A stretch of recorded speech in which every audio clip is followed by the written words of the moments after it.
This video is gonna contain spoilers from the off, so I'm warning you now. Sirens is Netflix's latest limited series, and with its White Lotus-esque soundscape that underpinned the show, like Chaos, which was cancelled shortly after it was released, that was a modern take focused on Greek gods. This show focused on the Sirens in Greek mythology, brought it into the present day, and it also gave us a thought-provoking edge on who the Siren actually was, whilst also making us question the things you do to get to the top and what you have to do to stay there. With an ending that saw Simone ascending the position that she previously served, let's dive into the series and discuss all the main talking points. Plus, I'll also let you know if it's worth a watch, so let's get into it.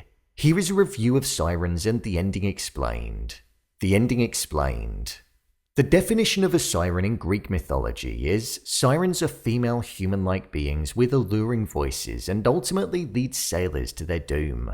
When going into this show, we're led to believe that the women, most specifically Kiki and also Simone, are the sirens of the story. However, by the end of the series, I feel we departed thinking something completely different, and we see that whilst they do hold power and influence, it goes deeper than that, and it all kind of connects back to Peter. One of the most powerful lines when talking about relationships in the show, which kind of summed up the influential nature that the women that Kiki associated herself with, was, "We didn't pursue them, they came to us. If you manifest the life you want and present your way in a certain way, the world delivers them to you." This was what Lisa, Astrid and Chloe said when talking about how they met their partners, but that was also applicable for many of the other relationships that we saw in the show. This is a line that not only made sense with them presenting themselves with fancy clothing and a luxurious lifestyle, but it was also present with the core theme of the show. The whole idea of people being lured in by certain lifestyles and words and going with the flow if it meant that their life became more comfortable, even if they didn't agree with it. Take Simone and Kiki. Simone ended up becoming obsessed with Kiki and her lifestyle, and it consumed Simone until she didn't have any identity outside of it. Simply because, in the end, she was afraid to lose it all and she wanted that luxury that came with it, because if she did lose it, it meant returning to her traumatic past. The past that she was constantly running away from. Kiki was said to have run a cult, which was actually just a group for her bird sanctuary program filled with people that didn't care about it in the slightest, as we heard when Kiki mentioned at the end how nobody would know how to take care of the birds. Showing that people will just show up to be in your sphere if you hold a certain amount of power. Kiki said, "People will do anything when you're Mrs. Kell if you just tell them the rules." Showing again that it's on the people just as much as the main voice. And even with the likes of Jose at the end, he spent the entirety of the series hating on Simone and was essentially dancing on her grave when she was fired by Kiki, only to then suck up to her at the end and call her beautiful, showing that the power of the Sirens wasn't necessarily the women themselves, but it was simply the people that acted in certain ways to be seen and appreciated, as long as it enabled them to continue to live the lifestyles that they were leading. I actually think that the entirety of that siren mentality came from Peter. After all, he was the person that owned all of the wealth. He put the prenup in place if anything went wrong with Kiki, which made her always act in a certain way, and it also made her the Simone in her own story as she didn't want to lose it all. And ultimately, he ended up with Simone.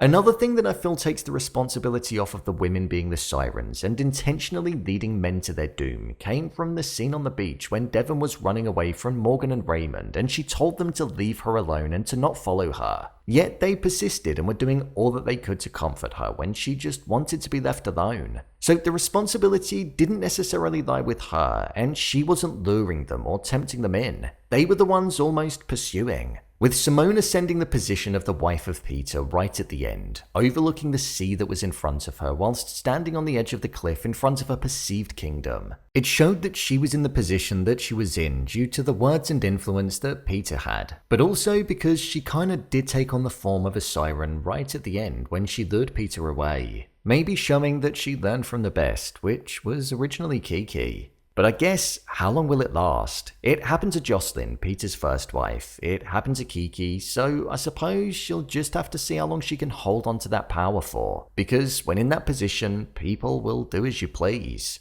So all in all, I kinda felt like the meaning of this overall series was about showing us how Kiki had power, and people listened and entertained it through choice. But it was just as much on the people going along with it, as much as it was the words that Kiki was saying. I also feel like it was about perceived power too, because in the end, Kiki didn't have a leg to stand on, and whilst she was made out to be the Siren with her influential words and her Siren song that would lead people to go along with what she was saying, it was actually Peter who had the final say and was in full control. It's an interesting show for sure, one that tried to get a point across, and I think it's successful in doing so. It just takes a little afterthought, I'd say.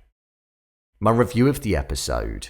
I thought this show was just alright. I don't think it was anything special in terms of the story, but it was an entertaining watch. I probably found the visuals, the score, and the performances more interesting than the story itself, to be honest. I think having this show as a limited series and putting it at 5 episodes was definitely the right choice. I can't see this coming back for a season 2 or even being a show that Netflix decides to make a season 2 of if it does well, because it concludes in quite a natural way. When it came to the performances, I thought the entirety of the cast did a phenomenal job. I thought Meghann Fahy did a great job as Devon. She was probably the character that I connected with the most, but I feel like that was always the point. She was us in this story, being confused at everything that was going on and feeling out of place in this cult-like world whilst trying her hardest to care for her father and also rescue her sister. Milly Alcock as Simone was another great casting. I've only ever seen her in House of the Dragon, but in this, she surprised me with how good she was. The panic attacks that she'd have, the obsessiveness that she had ingrained within her to be perfect, and the mindset of wanting to serve Kiki was really felt, and I did feel sorry for her at points, especially when she was just frozen, because it was genuinely like she'd just died.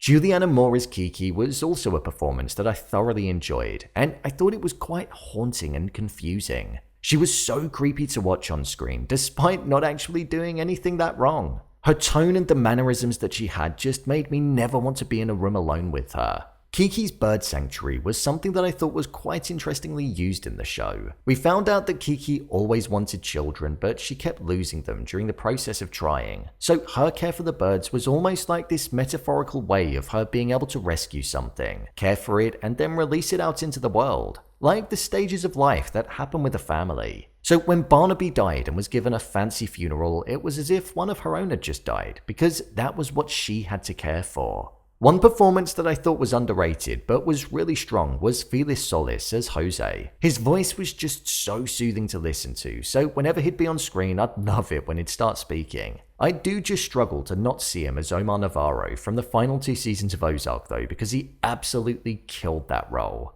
The score in this show is something that's definitely memorable. It used a lot of vocals and descending piano scales, something which really added an eerie, haunting landscape to the scenes that we were watching. It really reminded me of The White Lotus, and it captured that mysterious, looming vibe. So when it comes to if this show's worth a watch, I think it's much of a muchness, to be honest. You're not missing out if you don't watch it, but I also don't think you're gaining that much if you do. I feel 5 episodes is quite easy to burn through, and whilst the story is relatively interesting, the performances, the visuals, and the score are nice on the eye and also the ears. You can choose to look deeper and appreciate it for the message that I feel it's trying to convey, or you can just take it at face value and see it as a sister trying to rescue her other sister from a cult that she's found herself in. It's totally down to you, but if you do give it a watch, come back and leave a comment about what you thought. I'd love to know. So, there you have it, a review of Sirens and the ending explained. If you want to see more of your favourite TV series and movies being broken down, then check the playlist below, and don't forget to subscribe so you don't miss future videos. What did you think of this series? Share your thoughts in the comments. As always, thanks for tuning into the video and I'll see you in the next one.